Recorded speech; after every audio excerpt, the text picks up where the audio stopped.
सखी सहेली।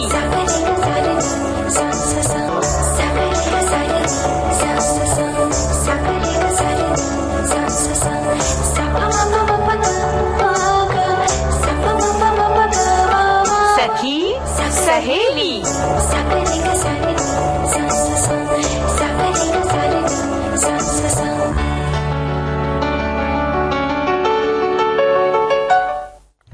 सखी सहेली सुनने वाले सभी सखियों, सहेलियों और श्रोताओं को नेहा शर्मा का और मंदाकिनी जोशी का नमस्कार।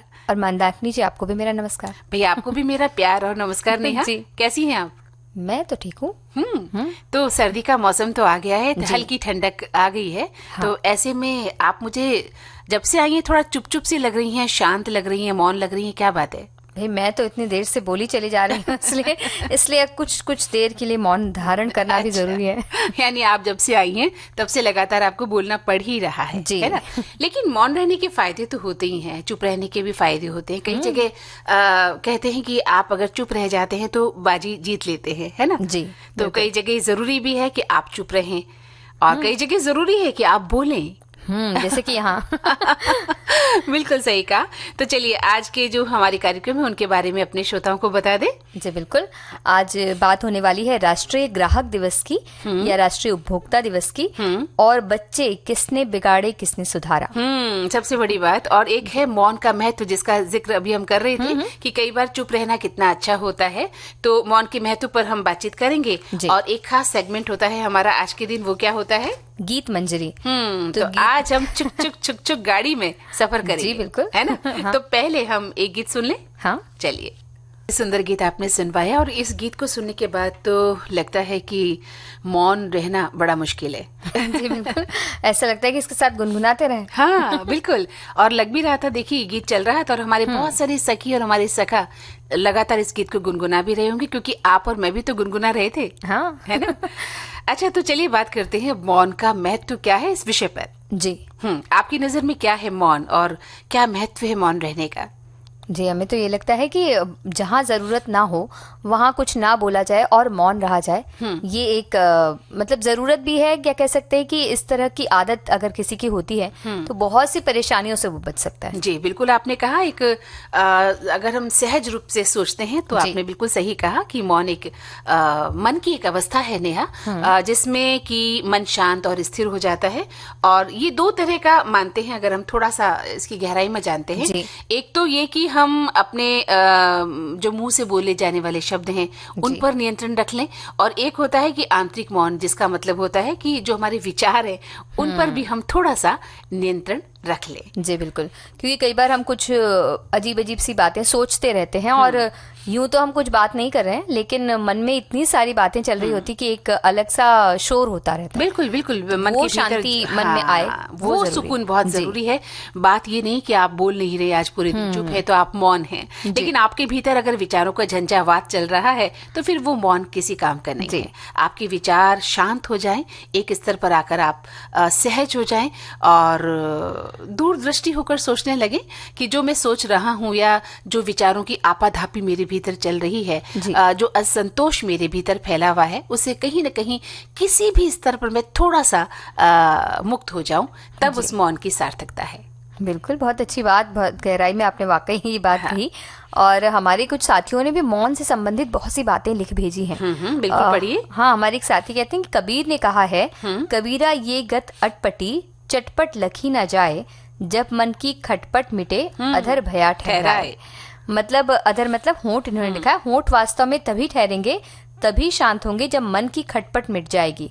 हमारे होंठ भी ज्यादा इसलिए चलते हैं क्योंकि मन अशांत है, और जब तक मन अशांत है तब तक होंठ चले या न चले कोई अंतर नहीं है, क्योंकि मूल बात तो मन की अशांति है, वो बनी हुई है। तो किसी को शब्दहीन देकर ये मत समझ लेना कि वो मौन हो गया और वो बहुत जोर से चिल्ला रहा है, शब्दहीन होकर चिल्ला रहा है।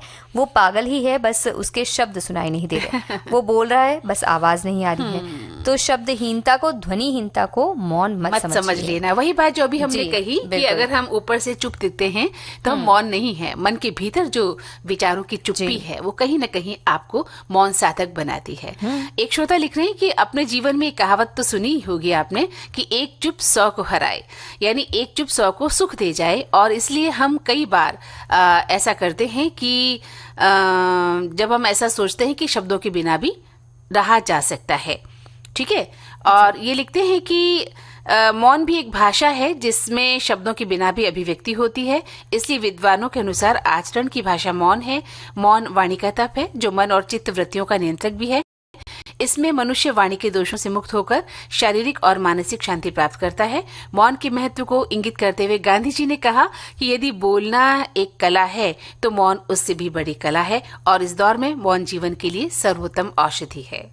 जी, तो मौन से संबंधित बहुत सी बातें हमारे साथी कह रहे हैं, और हम ये जानते हैं कि मौन कब कब रखना जरूरी है, मतलब किस समय में हम अगर मौन रखें तो ज्यादा अच्छा है। जैसे कि आमतौर पे तो एक मनुष्य एकमात्र ऐसा प्राणी है जो सारी भावनाएं बोलकर प्रकट कर सकता है, और उसके लिए उसको सोचना भी बहुत पड़ता है, और दिन रात कितनी सारी बातें हम सोचते हैं और उसमें उलझे रहते हैं। लेकिन अगर मौन के महत्व को हम समझें और उसकी उपयोगिता को हम जानें तो हमारी आदतें भी सुधरेंगी और हमारे जीवन में भी संतोष आएगा। बिल्कुल। और ये भी हमने जैसा कि कहा कि मौन होने का मतलब ये भी नहीं है नेहा कि हम कुछ भी ना कहें या एक दिन का लंबा मौन व्रत कर लें, है ना। लेकिन मौन का जो अर्थ हम यहाँ कर रहे हैं वो ये है कि खास मौकों पर इसे धारण करें और इसे अपनी दिनचर्या का हिस्सा बना लें, और पहले ही जान लेते हैं कि किन मौकों पर हमें मौन, जैसा कि अभी हमने बात की कि कौन कौन से ऐसे मौके हैं जहाँ हमें चुप्पी, मौन, शांति धारण कर लेनी चाहिए। बिल्कुल। जैसे किसी प्राकृतिक स्थान के निकट अगर हम गए हैं और प्राकृतिक दृश्यों का आनंद ले रहे हैं, तो उस समय अगर हम मौन रहते हैं तो प्राकृतिक परिवेश का हम ज्यादा आनंद ले पाते हैं, क्योंकि बहुत सारी चीजें देखने के लिए होती हैं और इतनी खूबसूरत होती हैं। एक छोटी सी पत्ती भी इतनी खूबसूरत होती है कि उसे देखने में भी अगर हम अपना वक्त लगाएं तो बहुत ज्यादा कुछ हम देख सकते हैं। बिल्कुल। तो और उसका अनुभव लेना चाहिए, प्रकृति का अनुभव ले सकते हैं और उसे महसूस कर सकते हैं। जी, उसकी एक बूंद भी अगर हम आत्मसात कर लेते हैं अपने भीतर तो कहीं ना कहीं उस परम शांति को हम प्राप्त कर सकते हैं, जिसकी खोज आज हर इंसान कर रहा है। शांति की तलाश में हम भटकते तो रहते हैं, लेकिन खुद ही हम अपने लिए अशांति का रास्ता तलाश करते चले जाते हैं ना, क्योंकि हमारी जो इच्छाएं हैं, आकांक्षाएं हैं, वो इतनी बड़ी हो गई हैं कि हम कहीं एक स्थान पर जाकर शांत हो ही नहीं पाते हैं।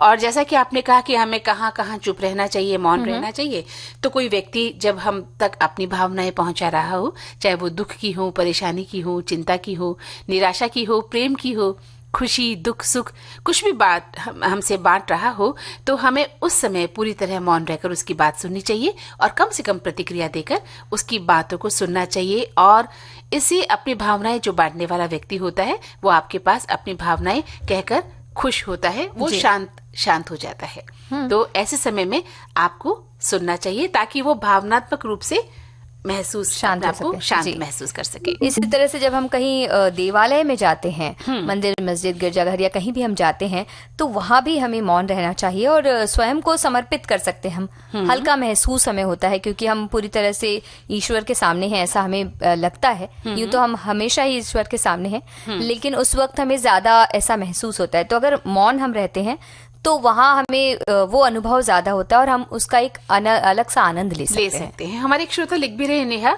कि मौन में छुपा है मन का सब्र, मौन है सत्य का पहला जिक्र, जहाँ शोर थमता मन शांत होता, मौन में ही जीवन का सार होता, मौन से ही दिल की बातें खुलती, मौन में दुनिया नई बनती, जो सुन सके मौन की धड़कन वही समझे जीवन का दर्शन। कितनी अच्छी बात इन्होंने लिखी है। और हमारे एक साथी कहते हैं कि मौन का तात्पर्य है जब हमारा मन शांत होता है, उसके विचरण की प्रवृत्ति स्वतः ही संयमित हो गई है तथा हमारी बुद्धि तर्क वितर्क से ऊपर उठ चुकी है। इस स्थिति में न किसी के प्रति आसक्ति है, न क्रोध है, हृदय में कुछ बोलने की इच्छा ही नहीं होती। इस स्थिति को वास्तव में मौन अवस्था कहा जा सकता है। बिल्कुल। एक श्रोता लिखते हैं कि मौनम सर्वार्थम साध्यते, यानी मौन से सब कुछ साध्य हो सकता है और मौन बच्चों की बिगड़ी हुई बात को सही रास्ते पर भी ला सकता है। तो दूसरे को विचार करने पर मजबूर करता है मौन। यानी एक व्यक्ति अगर मौन हो जाता है तो दूसरा व्यक्ति स्वतः ही समझ जाएगा कि मौन रहना कितना जरूरी है। अगर आप भी बराबर जबान लड़ाते रहेंगे तो फिर वो कभी भी शांति स्थापित वहां नहीं हो सकती।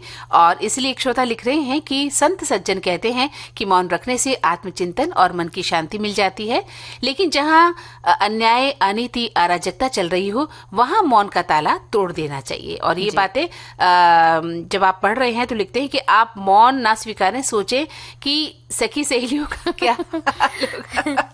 भाई हम मौन धारण करने वाले नहीं है। 3 से लेकर 4 बजे तक हम लगातार बोलते जाएंगे, लेकिन हाँ अभी इस वक्त हम एक छोटा सा अंतराल जरूर लेंगे।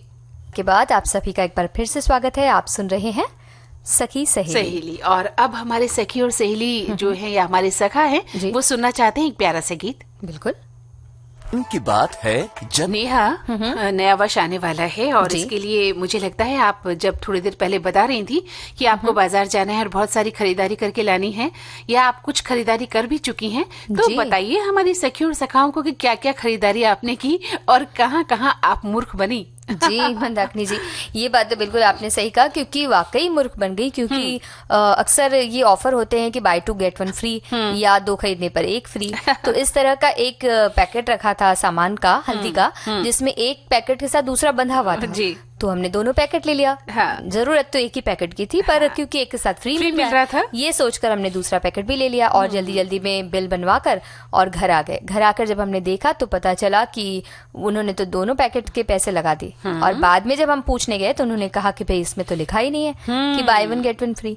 लेकिन अब आप ये सोचिए कि दोनों पैकेट्स को उन्होंने साथ में बांध तो दिया, तो इससे ऐसा लगा कि इसके साथ ये फ्री है, फ्री दिया जा रहा है। और इस तरह से हम महिलाएं खास तौर से बहुत सारा सामान घर पे ले आती हैं जिसकी जरूरत हमें होती भी नहीं है। कई बार कपड़ों की सेल लगी होती है और हमें पता चलता है कि वहाँ साड़ियों की सेल लगी है या कुर्तीज मिल रही हैं या गर्म कपड़े मिल रहे हैं, हम फटाफट भागती हैं और एक के साथ एक फ्री अगर कुछ मिल रहा है तो ले आती हैं। लेकिन हमें ये बिल्कुल ध्यान नहीं होता या हम बिल्कुल ध्यान नहीं देते इस बात पर कि हम कितना ठग के वहां से लौटी हैं या कितना फिजूल खर्ची के साथ लौट रही हैं, है ना। तो इसीलिए आज का जो खास दिन है वो मनाया जा रहा है ताकि उपभोक्ताओं का जो सुरक्षा है उसकी रक्षा की जा सके। और आज इसीलिए राष्ट्रीय उपभोक्ता दिवस हम मना भी रहे हैं। बिल्कुल। और क्योंकि उपभोक्ता की पसंद पर बाजार का भविष्य निर्धारित होता है, और लेकिन उन्हें लुभाने की बड़ी कोशिश होती है उपभोक्ताओं को। वो बाजार है ना। हाँ। और तरह तरह की चीजें दिखाई जाती, जैसे हमें ही दिखा दिया गया, अब तो हमें ऐसा लगा कि एक में एक फ्री है। हाँ। बट इस तरह का होता नहीं है। लेकिन बहुत सी चीजों को अच्छा बनाकर बताया जाता है, कहा जाता है कि भाई जैसे अलग अलग विज्ञापन आते हैं, उससे आपको लगता है कि ये क्रीम या ये चीज इस्तेमाल करने से आप बुद्धिमान हो जाएंगे या इससे आप बहुत खूबसूरत हो जाएंगे। तो वो सारी चीजें करते हैं। कई बार नापतोल गलत किया जाता है। बिल्कुल। इन सारी चीजों से उपभोक्ताओं को छला जाता है, तो इनसे वो उनके बचाव हो सके इसके लिए आज का ये दिन मनाया जाता है। हाँ, लेकिन सबसे बड़ी बात ये है नेहा कि हम सभी जानते हैं कि हम ठगे जाते हैं कहीं न कहीं किसी न किसी मौके पर। जैसे ही हम बाजार निकलते हैं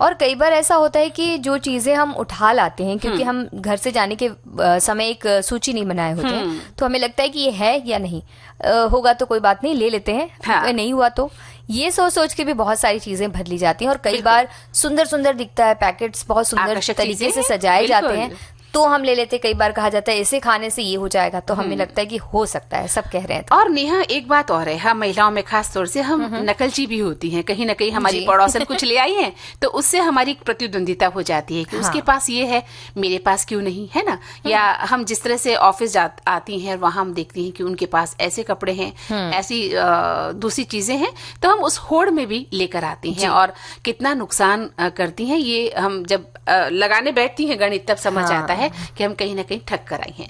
तो आज का ये दिन जो है उपभोक्ता के तौर पर हमें अधिकारों को जानने के लिए दिया गया है कि हम अपने अधिकारों को जाने। अगर आप ठगे गए हैं, आपको ठग लिया गया है और आप बिल्कुल भी ठगा जाना नहीं चाहती थी, तो फिर अपने अधिकारों के प्रति आपको सजग होना होगा। बिल्कुल। और कई बार ऐसा होता है कि अगर स्पष्ट रूप में सारी चीजें लिखी हैं तब तो आप उसका कुछ नहीं कर सकते, लेकिन जिस तरह से हमारे साथ हुआ कि 2 पैकेट्स बांध दिए गए लेकिन नहीं है, तो इस पर भी आप सवाल उठा सकते हैं। ऐसा नहीं कि भले सवाल 10 रुपए का हो, लेकिन आप फिर भी ठगे जाने के खिलाफ बहुत सारे आप अपनी आवाज उठा सकते हैं। इसके लिए बहुत सारे नई तरीके, नई योजनाएं भी हमारी सरकार की ओर से शुरू की गई। और आमतौर पर अगर ये हम बताएं तो आज ही के दिन 3 नए ऐप्स भी लॉन्च किए गए। हाँ। जागो ग्राहक जागो ऐप, जागृत ऐप और जागृति डैशबोर्ड। तो इससे भी आप इन पर जाकर भी पता कर सकते हैं कि क्या क्या सुविधाएं आपको मिलती हैं एक उपभोक्ता के तौर पर। बिल्कुल बिल्कुल, आपको इसका अध्ययन करना होगा। और साल 1986 में नेहा 24 दिसंबर को उपभोक्ता संरक्षण अधिनियम विधेयक भी पारित हुआ था। और यही वजह है कि साल 2000 से इस तारीख को ही उपभोक्ता दिवस भी मनाया जाने लगा। और वही बात जो कि इस दिन को मनाने का उद्देश्य वही है कि हम अपने अधिकारों के प्रति सजग रहें। और इस वर्ष आज के दिन को खास बनाते हुए जैसा कि आपने कहा कि नए ऐप्स जो है लॉन्च किए जा रहे हैं, तो खाली वो लॉन्च किए जा रहे ही न हो, हमें उन को देखना है, पढ़ना है, जानना है और अपने अधिकारों के प्रति सजग भी होना है। बिल्कुल। और इन ऐप्स के माध्यम से उपभोक्ताओं को डार्क पैटर्न से बचने की पहल की जाए। तो डार्क पैटर्न क्या होते हैं? हाँ। आमतौर पर ऑनलाइन सेवाओं में इस्तेमाल किए जाते हैं। तो जिनमें जैसे किसी भी चीज को ऐसे दिखाया जाता है कि बहुत बड़े बड़े उनमें ऑफर हैं, या कई बार आपको विज्ञापनों की मेल आपको लगातार आती है। हाँ। उनसे आप छुटकारा भी पा सकते हैं। लेकिन वो जो अनसब्सक्राइब का बटन होता है बहुत ही छोटा सा लिखा होता है पूरे मेल के आखिर में। हाँ। तो उससे आप छुटकारा पा सकते हैं ऐसे, लेकिन आप लगातार देखते देखते मन कर जाता है कभी कुछ लेने का, और आप तो लेने पर मजबूर हो जाते हैं। बिल्कुल। और इसके कुछ उदाहरण भी हैं कि किसी भी विज्ञापन वाले मेल को बंद करने के लिए, जैसा कि आपने कहा कि छोटा सा लिखा होता है अनसब्सक्राइब, जिसको हम देख ही नहीं पाते हैं। और इसी तरह से आप उस पर नजर रखें। जब आप ऑनलाइन सारी चीजें खरीद रही हैं तो सभी उन बातों पर आपका ध्यान जाना चाहिए कि हम कहाँ किस तरह से अपने आप को इन लुभावने बाजारों से बचा सकती हैं। जी। उसी तरह डार्क पैटर्न में ये भी आता है कि जैसे हवाई टिकट होते हैं ना, तो उसमें आपको फिर सीट अलग से बुक करनी पड़ती है। तो वो सीट बुक करने के लिए बहुत सारी सीट ऐसी होती हैं जो फ्री में आपको अवेलेबल हो सकती हैं, लेकिन उन्हें अनुपलब्ध दिखाया जाता है ऑनलाइन। तो आपको फिर पैसे देकर आप दूसरी सीट खरीद लेते हैं। बिल्कुल। लेकिन वहाँ वो सीटें खाली होती हैं। हाँ, खाली होती है। तो ये वहाँ तो ट्रेन में भी होता है, जब अगर आप जाते हैं तो आपको मिल जाती है। हाँ, बिल्कुल सही कहा आपने। तो इस तरह से हमें जानकारी होना बेहद जरूरी है। और आज के दिन के बारे में वही कि अपने आप को इसी बाजार की ठगी से बचाना है और सोच समझकर किसी भी सामान को खरीदना है, तभी हम उपभोक्ताओं की रक्षा होती।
तो इस अंतराल के बाद हमारे सखियों और सखाओं का हम स्वागत करते हैं नेहा।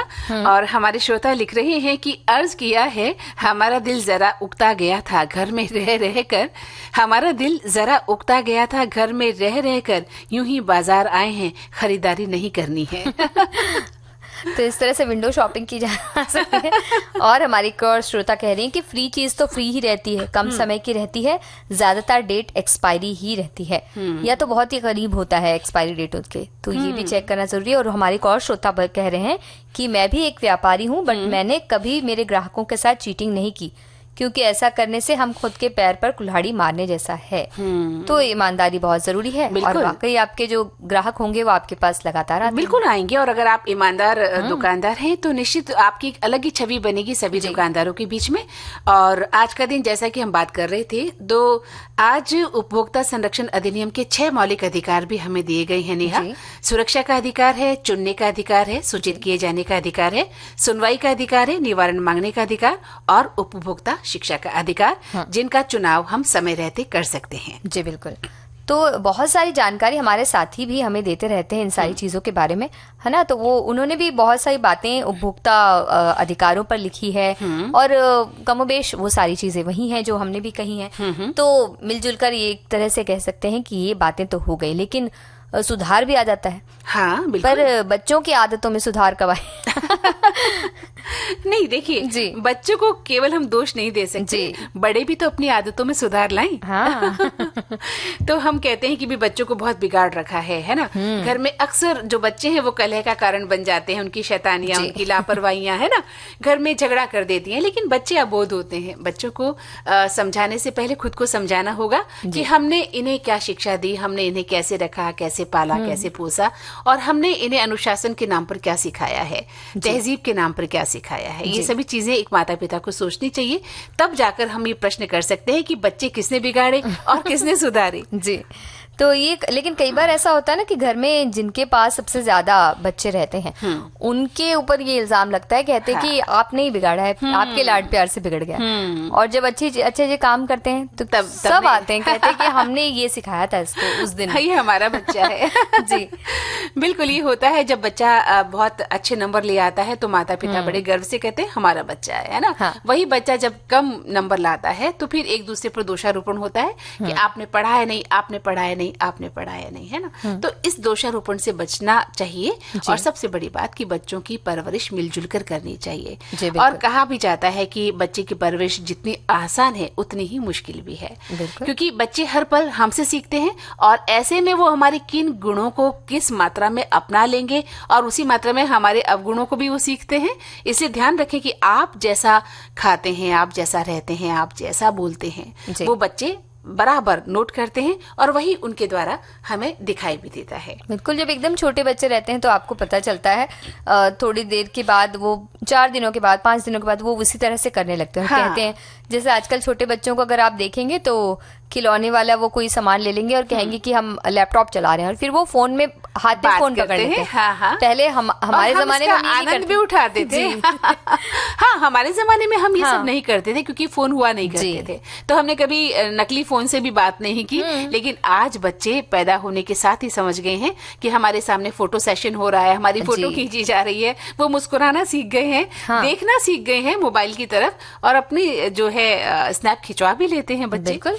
और उन्हें ये क्योंकि वो लगातार ये चीजें देख रहे हैं तो वो ये सीखते जाते हैं। और बहुत छोटी छोटी उम्र में बहुत से लोग हमें बताते हैं कि वो इतना छोटा है लेकिन वो फटाफट वीडियोस चेंज कर लेता है, ये सारी चीजें हम इसको कितने गर्व के साथ बताते हैं कि हमारा बच्चा भी पैदा ही हुआ है, लेकिन उसकी उंगलियां सटासट चलती हैं मोबाइल पर। और दूसरी तरफ हम ही माता पिता ये शिकायत करते हैं कि भाई हमारा बच्चा जो है एडिक्शन का शिकार हो गया है मोबाइल के, और वो मोबाइल के बगैर रहता नहीं है। खाना खाता है तो उससे मोबाइल चाहिए, सोना है तो मोबाइल चाहिए, है ना। तो वहीं दूसरी तरफ हम उसको डांटते भी हैं या डपटते भी हैं। जी। और अक्सर हम ये देखते हैं कि जब घर में बच्चे के होते हुए अक्सर जब वो कुछ गड़बड़ करता है, जैसे कि हमने कहा कि किसी और का नाम लग जाता है और क्रेडिट लेने के लिए बहुत से लोग होते हैं, और माता पिता की जगह परिवार का भी योगदान होता है उसकी परवरिश में बच्चे की। उसके दादा दादी हो सकते हैं, मामा मामी, चाचा चाची, ताऊ, मौसी, बुआ, जिनसे भी वो मिलता है, जिनसे भी वो बातें करता है, उनके पड़ोसी भी हो सकते हैं। और हम जो चाहते हैं कि हमारा बच्चा किस तरह का हो, कैसा आचरण वो करे, तो वैसा ही हमें करना होगा। ऐसा नहीं कि हम तो फोन सारे दिन देखें और हम कहें कि तुम फोन ना देखो। तो वो तो देखेगा ही देखेगा। ये अक्सर होता है कि घर में कोई न कोई मोबाइल दिख रहा होता है, लेकिन बच्चों से ये अपेक्षा की जाती है कि वो बच्चे फोन को न छुएं और अपनी पढ़ाई करें या इन चीजों से दूर रहें। और ये भी देखा है, जैसा कि हमने कहा कि जैसे ही बच्चा कोई शैतानी करता है या कोई लड़ाई झगड़ा कर लेता है, कहीं से चोट लगा कर आ जाता है, किसी का सर फोड़ देता है, किसी का नुकसान कर देता है, तो पति पत्नी आपस में कहते हैं तुम्हारे ही लाड़ प्यार ने इसको बिगाड़ दिया है ना, हमने छूट दी हुई है तुमने ही इसे छूट दी है, ये सब है ना, कल से इसकी छूट बंद। हाँ। तो हम इस तरह से एक दूसरे पर क्रोध निकालते हैं, लेकिन इससे कभी कोई फायदा नहीं होता, क्योंकि बच्चा आपका कुछ सीखता नहीं है, बल्कि वो दहशत में आ जाता है।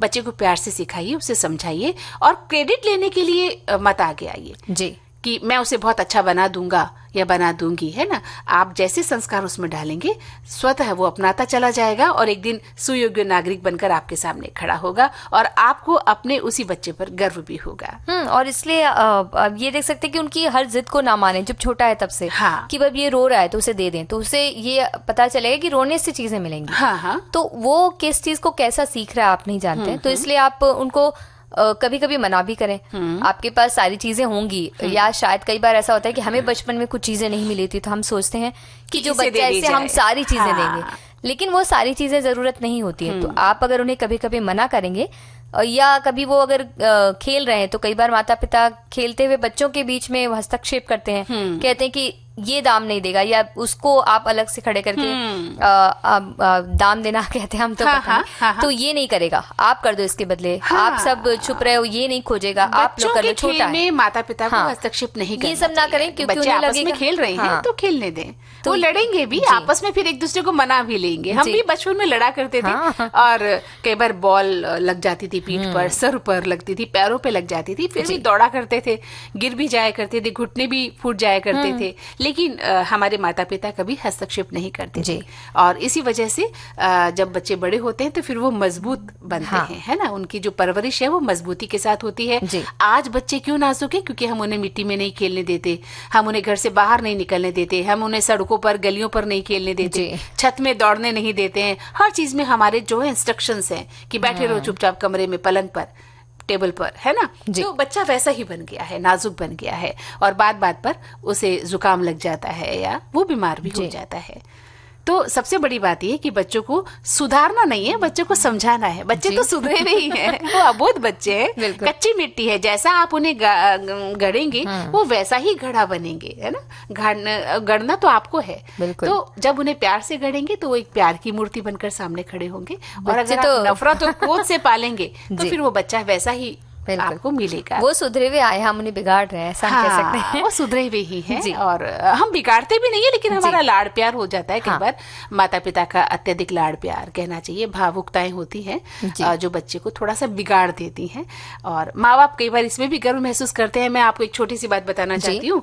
मेरी एक नोन थी, मेरी फ्रेंड, उनका बच्चा जो है नाश्ते में हर दिन पिज्जा खाता था, और वो बड़ी शान से कहती थी ये पिज्जा के बगैर कुछ खाता ही नहीं जी। तो अब आप सोचिए कि आपने तो उसको बिगाड़ दिया, और आपने उसको हौसला उसका बढ़ा दिया कि वो रोज पिज्जा ही खाता है, लेकिन उसके जो साइड इफेक्ट्स आने वाले हैं वो कैसे आएंगे? फिर आप किसको दोष देंगे?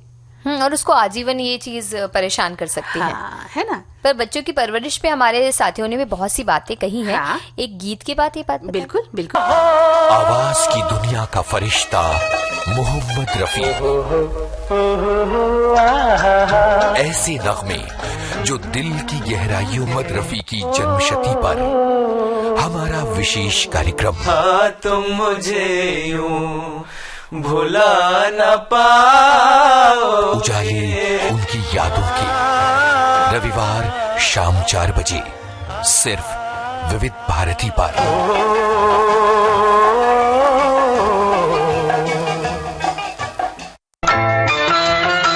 विविध भारती पर हर रोज दिन में 1 बजे विविध भारती की गीत माला आपके साथ। जन्म जन्म का साथ है तुम्हारा।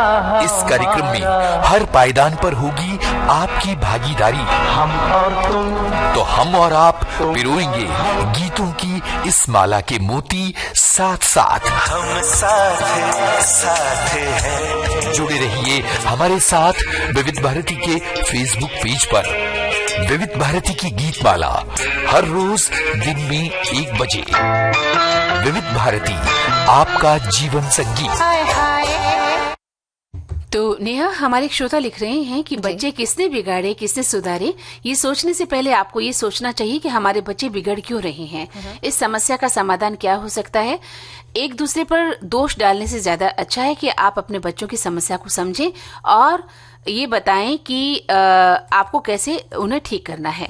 आप बच्चे के साथ ऐसा कुछ क्यों हो रहा है, पूरे परिवार को मिलकर बच्चों को समझाना चाहिए, बच्चों को समय देना चाहिए, बच्चों के साथ बात करनी चाहिए और इससे कुछ ये समस्या बहुत हद तक दूर भी हो सकती है। और हमारे एक और साथी कह रहे हैं कि घर में छोटे बच्चे होते हैं, दिन भर मारपीट और शरारत करते हैं, कहने पर बच्चे जिद्दी हो जाते हैं, जोर जोर से चिल्लाना शुरू कर देते हैं, बात नहीं मानते, बड़े गुस्से में कुछ कहते हैं। घर वाले कहते हैं बच्चे हैं, गुस्से में मत बोलो। खुद बच्चों को गुस्से में बोलता है, बच्चा खुद गुस्से में बोलता है, दादा दादी बच्चों को खिलाएं, लाड प्यार करें, तो माँ बाप कहते हैं दादा दादी ने बच्चों को बिगाड़ दिया और माता पिता खुद बच्चे पर ध्यान नहीं देते। घर के बड़े हैं तो देख लेंगे, ये घर की कहानी है। बच्चा अगर बिगड़ जाए तो आपने बिगाड़ा है, बच्चा अगर सही हो जाए तो माँ ने सुधारा है। आजकल घर घर की कहानी, इसमें मोबाइल का भी बहुत बड़ा रोल है। बिल्कुल सही कहा। एक श्रोता लिख रहे हैं कि बच्चों को किसने बिगाड़ा किसने सुधारा, इस विषय पर बात चली है तो बहुत से लोग यही कहेंगे कि ये माँ के ऊपर निर्भर करता है कि वो बचपन में बच्चों से कितना घुल मिलकर रहती है, उनका व्यवहार कैसा है। लेकिन इस सुझाव को हम नहीं मानते। पिता की भी मुख्य भूमिका होती है। छोटी उम्र में बच्चों की जिद माँ तो पूरा कर देती है, लेकिन वे बड़े होते जाते हैं तो पिता ही उनका सब कुछ करते हैं। वे अक्सर पिता से अपनी समस्या शेयर करते हैं और इस समय संक्रमण काल होता है तो उन पर कंट्रोल भी जरूरी है। यदि उनकी हर डिमांड पूरी होती रहेगी तो वो बिगड़ जाएंगे, पढ़ाई पर ध्यान नहीं देंगे और जिसका भुक्तभोगी मैं स्वयं हूँ। हमने बच्चों को वो सारी सुविधाएं दे डाली जो मीडियम आय वाला व्यक्ति नहीं दे सकता, जिसके फलस्वरूप वो फेल होता रहा और मजबूरन हमें उसकी शादी करनी पड़ी। आज वो मेडिकल जॉब में है, लेकिन जैसा हमने सोचा वो नहीं बन पाया। और हमारे एक और साथी कह रहे हैं कि जिस बच्चे को लाड प्यार ने बिगाड़ा है वो बच्चे लाठी से सुधरते नहीं। बच्चों को लाड प्यार के अलावा उनके जिद के प्रति माता पिता का नर्म व्यवहार से बच्चे बिगड़ जाते हैं। जिद से छुटकारा पाने के लिए उनके माता पिता के हाथ में मोबाइल दे देते हैं ताकि बच्चे गृह कार्य में खलल ना पहुंचाए, लेकिन ये बात दोनों के लिए नुकसानदायी हो सकती है। तो बहुत अच्छे विचार हमारे सखा और सखियों ने भेजे हैं। और अब चलते हैं गाड़ी के सफर में नेहा, क्योंकि बच्चों को भी गाड़ी बहुत पसंद होती है और अक्सर वो रेलगाड़ी हो या कोई भी गाड़ी हो उस पर जाना पसंद करते हैं। तो गीत मंजरी आज का हमारा सेगमेंट है गाड़ी जी। और गाड़ी की अगर हम बात करें तो बहुत सी बातें याद आती हैं, चाहे 2 पहियों वाली हो या 4 पहियों वाली। गाड़ी तो हमेशा खास लगती है। धूल उड़ाती जब जोर से गाड़ी निकलती है तो मानो सारी दुनिया पीछे छूट जाती है। ठंडी हवा के झोंकों से बातें करते हम अपनी मंजिल की ओर बढ़ जाते हैं। मंजिल, गाड़ी में सवार होने के बाद कहाँ कोई मंजिल नजर आती है नेहा। ऐसा लगता है कि ये गाड़ी का सफर कभी खत्म ही न हो, बस यूं ही उड़ते फिरते हम अपनी जिंदगी के सफर को इस गाड़ी के साथ ही पूरा कर लें। पर कहीं जोर से चलती ये गाड़ी हमें जल्दी पहुंचा ना दे, ऐसा भी हम सोचते हैं। घूंघट से ना झांक दे, गाड़ी वाले गाड़ी धीरे हाँक रे, दिया उड़ा गाड़ी धीरे। विविध भारती के पास है बेमिसाल हस्तियों का अनमोल खजाना। कहानी के किसी सीन की रिहर्सल चल रही थी, मैं भी टाइम पास करने के इरादे से खड़ा हो गया। जाने माने चरित्र अभिनेता जीवन, कैसे हुई थी अभिनय यात्रा की शुरुआत। डायरेक्टर ने आओ देखा ना ताओ मुझसे मुखातिब होकर बोले, अजी आप भी कुछ बोल दीजिए बरखुरदार। तो बस सिर्फ दिल बहलाने गरज से मैं शुरू हो ही गया। बहुत कुछ कर लिया आराम मखमल के गदेलों में, सुलाऊंगा तुम्हें या पत्थरों में और ढेलों में। सरे दरबार खिदमत में हर एक बांधे कमर होगा, किसी के हाथ में बल्लम कोई करता चमर होगा। वाह वाह वाह वाह वाह वाह की आवाजें बुलंद हो गई। डायरेक्टर साहब ने मुझे गले से लगा लिया, कहने लगे बरखुरदार, अरे तुम तो बॉर्न आर्टिस्ट हो, फिल्म में एक्टिंग करो, मैं तुम्हारी लाइफ बना दूंगा, फोटोग्राफी को मारो गोली। ऐसी अनमोल यादें आपको मिलेंगी सिर्फ विविध भारती पर। विविध भारती, आपका जीवन साथी। गाड़ी की ओर बात कर रहे हैं तो एक और दुनिया में चलने वाली गाड़ी, तो दूसरी ओर जीवन की गाड़ी। जीवन की गाड़ी समय के पहिए पर चलती है और इस गाड़ी की रफ्तार हम तय नहीं करते, बल्कि ये खुद ही हमारा सफर तय करती है। और जीवन की गाड़ी में कभी कभी नेहा पहिए जो हैं डगमगाने लगते हैं। ऐसे में बस भरोसा एक ही हाथ में होता है, वो सबकी नैया ही पार नहीं लगाता। जीवन की बिगड़ी गाड़ी के समय रूपी पहियों की मरम्मत करने में भी बड़ा माहिर होता है वो। विविध भारती पर धूम मचा रहा है हेलो फरमाइश। मुद्दत से दूर थे तुम हम, एक जमाने के बाद मिलना अच्छा लगा। जब से ये प्रोग्राम बंद हुए थे ना, सब लोग चर्चाएं करते थे कि विविध भारती से कब प्रोग्राम चालू होंगे। हम लोगों को अब सफलता मिली है तो हमें बहुत खुशी है सर। श्रोताओं की पहली पसंद, पहला प्यार होता है ना, फोन इन प्रोग्राम होता है कि अपनी आवाज करोड़ों लोगों तक पहुंचे। और एक ऐसा रेडियो स्टेशन विविध भारती है कि आवाज श्रोताओं के कानों में गूंजती है। आपको बता दें, हेलो फरमाइश कार्यक्रम के लिए आप भी कर सकते हैं फोन कॉल। रिकॉर्डिंग बुधवार को दिन में 11 बजे से लेकर 1 बजे के बीच। हेलो फरमाइश कार्यक्रम का प्रसारण मंगलवार और गुरुवार को शाम 4 बजे। पुनः प्रसारण बुधवार और शुक्रवार को दिन में 10 बजे विविध भारती पर। हेलो फरमाइश। मंदाकिनी जी, यूं तो सभी अलग अलग तरह की गाड़ियों में सवार होने के मौके तलाशते रहते हैं, पर एक ऐसी गाड़ी भी है जो हम सभी के पास है, और वो गाड़ी है हमारे पैरों की गाड़ी। हाँ, ये एक ऐसी गाड़ी है जो हमें हमारी मर्जी के अनुसार कहीं भी कभी भी ले जाती है। और इतना ही नहीं नेहा, पैरों वाली इस गाड़ी को न पेट्रोल लगता है न डीजल। कभी ये सरपट भी भागती है तो कभी उम्र के साथ इसकी गति धीमी भी हो जाती है। पर कहते हैं कि पैरों की इस गाड़ी का जितना उपयोग किया जाए, मन का इंजन उतना ही तेज। हमें इजाजत नहीं दे रही कि हम इस कार्यक्रम को और बढ़ाएं जी। तो इस कार्यक्रम से मंदाकिनी जोशी और नेहा शर्मा को दे इजाजत। नमस्कार।